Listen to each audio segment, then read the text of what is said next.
വിഡ്ഢികൾക്ക് വേണ്ടി നിങ്ങൾ എന്തൊക്കെ നല്ലത് ചെയ്താലും അത് നിങ്ങളുടെ കടമയാണെന്നും നിങ്ങളത് തുടരണമെന്നും മാത്രമേ അവർ ചിന്തിക്കൂ. നിങ്ങളുടെ മൂല്യം ഒന്നും അവർ ഒരിക്കലും വില കൽപ്പിക്കില്ല. അവർ വടക്കുനോക്കി യന്ത്രം പോലെ എപ്പോഴും ഒരു ദിശയിൽ മാത്രമേ ചിന്തിക്കൂ. ആർക്കും കൊടുക്കാത്ത ഒരു സ്നേഹം നമ്മൾ ഒരാൾക്ക് നൽകുമ്പോൾ ആരും തരാത്ത ഒരു സങ്കടം തിരിച്ചു തരാനുള്ള അവസരം കൂടിയാണ് അയാൾക്ക് നൽകുന്നത് എന്ന് ഓർത്തുവെക്കേണ്ടത് നല്ലതാണ്. സ്വന്തമായി നിലപാടുകൾ ഉള്ളവർക്ക് ശത്രുക്കളുണ്ടാകും. അല്ലാത്തവർ എല്ലാവർക്കും പ്രിയപ്പെട്ടവരായിരിക്കും. ഒന്നോർക്കുക, നമ്മുടെ ആദർശം മറ്റുള്ളവരുടെ പ്രീതിക്കായി ഇല്ലാതാക്കേണ്ടതല്ല. അത് നമ്മുടെ ശരിയാണ്. എല്ലാ സമയത്തും എല്ലാവർക്കും അവൈലബിൾ ആയിരിക്കുക എന്നതിനേക്കാൾ വലിയ മണ്ടത്തരം ഒന്നും മനുഷ്യർക്ക് ജീവിതത്തിൽ പറ്റാനില്ല. നമ്മളെ എപ്പോൾ വേണേലും കിട്ടും എന്നുള്ള ആ തോന്നൽ ഉണ്ടായാൽ പിന്നെ ഒരാളുടെ പോലും പ്രയോറിറ്റി ആവാൻ നമുക്ക് പറ്റില്ല. നമ്മളെക്കൊണ്ട് ആളുകൾക്ക് ആവശ്യങ്ങൾ മാത്രമേ കാണൂ, അല്ലാതെ ഒന്നിലും ഒരു ആത്മാർത്ഥതയും ഉണ്ടാവില്ല. നമ്മുടെ മുഖത്ത് നോക്കി കുറ്റം പറയുന്നവർക്ക് ഒരു പുഞ്ചിരി സമ്മാനിക്കുക. അവർക്ക് കൊടുക്കാവുന്ന ഏറ്റവും മനോഹരമായ മറുപടിയും നമുക്ക് നൽകാവുന്ന ഏറ്റവും വലിയ മോട്ടിവേഷനും അത് മാത്രമാണ്. ജീവിതത്തെക്കുറിച്ചുള്ള രസകരമായ വസ്തുതകൾ: 1. സാവധാനത്തിലും ആഴത്തിലും ശ്വാസമെടുത്തുകൊണ്ട് നിങ്ങളുടെ തലച്ചോറിനെ ശാന്തമാക്കാൻ കഴിയും. 2. നിങ്ങളൊരു അപരിചിതനെ നോക്കി പുഞ്ചിരിച്ചാൽ അവർ തിരിച്ച് പുഞ്ചിരിക്കാനുള്ള സാധ്യത വളരെ കൂടുതലാണ്. 3. ഉറങ്ങുന്നതിന് മുൻപ് നിങ്ങളുടെ ആശങ്കകൾ എഴുതുന്നത് വേഗത്തിൽ ഉറങ്ങാൻ നിങ്ങളെ സഹായിക്കും. 4. വീഡിയോ ഗെയിം കളിക്കുന്നതിലൂടെ പ്രോബ്ലം സോൾവിംഗ് സ്കിൽസ് മെച്ചപ്പെടുത്താൻ നിങ്ങൾക്ക് കഴിയും. ആൺകുട്ടികളുടെ ചിന്തകൾ എങ്ങനെ മനസ്സിലാക്കാം? അധികം സംസാരിക്കാൻ തുടങ്ങിയാൽ അതിൻ്റെ അർത്ഥം മനസ്സിൽ സങ്കടം ഉണ്ടെന്നാണ്. എനിക്ക് കുഴപ്പമില്ല എന്ന് പറയുന്ന വ്യക്തി 90% സമയത്തും അങ്ങനെയല്ല. പെട്ടെന്ന് നിശബ്ദയാവുകയാണെങ്കിൽ അതിൻ്റെ അർത്ഥം മനസ്സിലാക്കാൻ മുറിവേറ്റിട്ടുണ്ട് എന്നാണ്. നിങ്ങളെക്കുറിച്ചുള്ള ചെറിയ കാര്യങ്ങൾ പോലും അവൻ ഓർക്കുകയാണെങ്കിൽ അവന് നിങ്ങൾ അത്രമേൽ പ്രിയപ്പെട്ടവനാണ് എന്നതാണ്.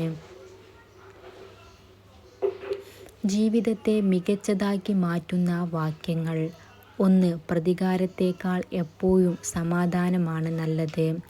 2. എല്ലാത്തിനും ഒരു കാരണമുണ്ട്. 3. ആളുകൾ കള്ളം പറയുന്നു, എന്നാൽ പ്രവൃത്തികൾ അങ്ങനെയല്ല. 4. അവർ തിരികെ വന്നാൽ അവർ പോയത് എങ്ങനെയാണെന്ന് മറക്കരുത്. 5. ചില കാര്യങ്ങൾ ഫലപ്രദമാകുന്നില്ല കാരണം നിങ്ങൾ കൂടുതൽ മികച്ചത് അർഹിക്കുന്നു. നിങ്ങളുടെ സന്തോഷത്തിന് നിങ്ങൾ ഉത്തരവാദിയാണ്. മറ്റുള്ളവർ നിങ്ങളെ സന്തോഷിപ്പിക്കും എന്ന് നിങ്ങൾ പ്രതീക്ഷിക്കുന്നു എങ്കിൽ നിങ്ങൾ എല്ലായ്പ്പോഴും നിരാശരാകും. പലതും ക്ഷമിക്കാറുണ്ട്, മറന്നുകളയാറുണ്ട്, പിന്നീട് ഓർക്കാറുമില്ല. പക്ഷേ ഇനി ആവർത്തിക്കില്ലെന്ന് പറഞ്ഞത്, ഇനിയും ഉണ്ടാകില്ലെന്ന് കരുതിയത് തന്നെ വീണ്ടും സംഭവിക്കുമ്പോൾ പഴയത് ഓർക്കുക മാത്രമല്ല, ഇനിയും അവിടെ വിശ്വാസത്തിന് ഇടമില്ലെന്ന് ഉറപ്പിക്കുക കൂടിയാണ് ചെയ്യുന്നത്.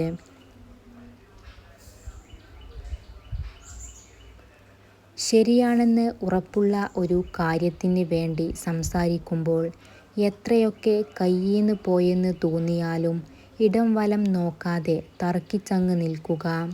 തോറ്റുപോയാലും സ്വന്തം ശരിക്ക് വേണ്ടി മിണ്ടിയെന്നുള്ള ഒരു സന്തോഷമെങ്കിലും നമുക്ക് വേണമല്ലോ. മൗനം ഒരു ഭാഷയാണ്. ചിലപ്പോഴൊക്കെ അതിനർത്ഥം ദേഷ്യം എന്നാണ്, ചിലപ്പോൾ സ്നേഹം എന്നും. ചില മൗനങ്ങൾ മടുത്തു എന്ന ഏറ്റുപറച്ചിലുകളാണ്. ഇടയ്ക്കൊക്കെ മൗനം എന്നാൽ നീ തന്നെ മിണ്ടിത്തുടങ്ങണം എന്ന വാശിയാണ്. മൗനത്തിന് അങ്ങനെ 1000 അർത്ഥങ്ങളാണ്. മനസ്സറിയുന്നവർക്ക് എളുപ്പം വായിച്ചെടുക്കാൻ കഴിയുന്ന ലിപിയില്ലാത്ത ഭാഷയാണ് മൗനമെന്നുള്ളത്. നമ്മുടെ ഐഡന്റിറ്റി, നമ്മുടെ പേഴ്സണാലിറ്റി എന്തുതന്നെയാണെങ്കിലും അത് ത്യജിക്കാൻ നമ്മൾ തയ്യാറാവരുത്. അത് ഏതൊരു തൊഴിൽ മേഖലയ്ക്ക് വേണ്ടിയാണെങ്കിലും മറ്റൊരു വ്യക്തിക്ക് വേണ്ടിയാണെങ്കിലും. Be your self. നമ്മൾ എപ്പോഴും യുണീക്കാണ്. തോൽവി അനുഭവപ്പെടുമ്പോൾ ആണ് ആളുകൾ അവരുടെ തെറ്റുകളിൽ നിന്ന് പഠിക്കുന്നത്. വിജയത്തെ സ്വപ്നം കാണാതെ അതിനെ സാക്ഷാത്കരിക്കാൻ കഴിയില്ല. നമുക്ക് ഒരിക്കലും തിരിച്ചു പോരാനാകില്ല. പക്ഷേ ഇനിയും മുന്നോട്ടു പോകാൻ നമുക്ക് കഴിയും. ആത്മവിശ്വാസമില്ലാതെ വിജയത്തിൻ്റെ ദിശയിലേക്ക് ഒരു പടിയും നീങ്ങാൻ കഴിയില്ല എന്നതാണ്. ഒറ്റപ്പെടൽ. ഒറ്റയായ മനുഷ്യനും ഉറവില്ലാത്ത കിണറും ഒരുപോലെയാണ്. രണ്ടും കാലക്രമേണ ഉപേക്ഷിക്കപ്പെടും. കൂടെ ആരും കാണില്ല എന്ന് അറിഞ്ഞു തന്നെ ജീവിക്കണം. അപ്പോൾ ആര് ഒഴിവാക്കിപ്പോയാലും വലിയ വേദന ഇല്ലാതെയിരിക്കാം.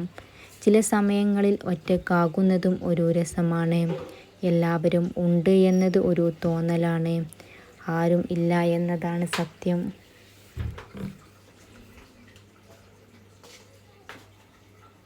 വിജയിക്കാൻ ഞാൻ എടുത്തിട്ടുള്ള തീരുമാനത്തിന് കരുത്തുണ്ടെങ്കിൽ പരാജയം ഒരിക്കലും നിങ്ങളെ പിന്തള്ളപ്പെടുകയില്ല. ഒരു പ്രാവശ്യം കണ്ടാൽ അത് സ്വപ്നം, 2 പ്രാവശ്യം കണ്ടാൽ അത് ആഗ്രഹം, പല പ്രാവശ്യം കണ്ടാൽ അത് ലക്ഷ്യം. സ്വപ്നം. ആ സ്വപ്നങ്ങളെക്കുറിച്ച് ചിന്തിക്കുക. ആ ചിന്തകളെ പ്രവൃത്തിയുടെ മേൽ സ്വന്തമാക്കുക. ഒരു രാഷ്ട്രത്തിൻ്റെ നല്ല തലച്ചോറുകൾ ഒരുപക്ഷേ ക്ലാസ് മുറികളിലെ അവസാന ബെഞ്ചുകളിൽ ആയിരിക്കും. ഒരു കള്ളം നിങ്ങൾ വേണ്ടത്ര ആവർത്തിക്കുന്നുവെങ്കിൽ അത് വിശ്വസനീയമായിത്തീരും. വിജയം ആർക്കും കൊണ്ടാടാം. ശക്തനു മാത്രമേ പരാജയം നേരിടാനാവൂ. ചരിത്രബോധമില്ലാത്ത മനുഷ്യൻ അന്ധനും ബധിരനുമാണ്. യുവത്വം കാത്തുസൂക്ഷിക്കുന്നവന് ഉള്ളതാണ് ഭാവിയും. ഒരു രാജ്യം കീഴടക്കണമെങ്കിൽ ആദ്യം അവിടുത്തെ ജനങ്ങളെ നിരായുധരാക്കണം. ഒരു സ്ത്രീ അവളുടെ പങ്കാളിയേക്കാൾ കൂടുതൽ ഇഷ്ടപ്പെടുന്നത് അവളുടെ കൂട്ടുകാരനെയാണെന്ന് പഠനങ്ങൾ പറയുന്നു. കാണുമ്പോൾ ചിരിക്കുന്ന മുഖങ്ങളല്ല, കാണാതിരിക്കുമ്പോൾ തിരക്കുന്ന സൗഹൃദങ്ങളില്ലേ, അവരാണ് നമുക്കെന്നും പ്രിയപ്പെട്ടവർ. നമ്മൾ ഏതു മണ്ടത്തരം പറഞ്ഞാലും ചിരിച്ചുകൊണ്ടിരിക്കുന്നവർ ഒരാളുണ്ടാവുക എന്നത് ഭാഗ്യം തന്നെയാണ്. നമുക്ക് കിട്ടാവുന്ന ഏറ്റവും വലിയ ഭാഗ്യങ്ങളിൽ ഒന്നാണ് നമ്മളെപ്പോലെ തന്നെ ഉള്ള സുഹൃത്തുക്കൾ. ജീവിതം ഒരു സൈക്കിൾ സവാരി പോലെയാണ്. വീഴാതിരിക്കണം എങ്കിൽ നീങ്ങിക്കൊണ്ടിരിക്കണം.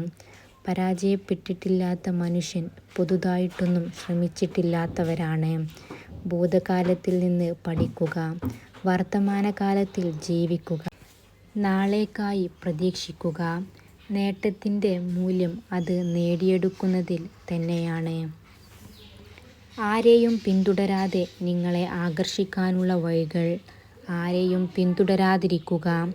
സാവധാനത്തിലും ദയയോടും സംസാരിക്കുക. നാണിക്കാതെ മുഖത്ത് നോക്കി സംസാരിക്കുക. മറ്റുള്ളവർ സംസാരിക്കുമ്പോൾ അത് ശ്രദ്ധയോടെ കേൾക്കുക. കൃത്രിമമായ പ്രവൃത്തി ഉണ്ടാകരുത്. ആത്മവിശ്വാസത്തോടെയും ഉറപ്പോടെയും നടക്കുക. നിങ്ങളുടെ ഫോൺ ബാഗിലോ പോക്കറ്റിലോ സൂക്ഷിക്കുക. നിങ്ങളെപ്പറ്റി അധികം സംസാരിക്കാതിരിക്കുക. അധികം സംസാരിക്കുന്നത് മറ്റുള്ളവർ ഇഷ്ടപ്പെടില്ല. വൃത്തിയോടെയും വെടിപ്പോടെയും നടക്കുക. ഒരു പുഷ്പം ഒരിക്കലും തേനീച്ചയെ സ്വപ്നം കാണാറില്ല. അത് പുഷ്പിക്കുമ്പോൾ തേനീച്ച തനിയെ വരും. ഓരോ ദിവസവും നിങ്ങൾ കൂടുതൽ മെച്ചപ്പെടുക എന്നതാണ് പ്രധാന കാര്യം. Thanks for watching. Don't forget to subscribe.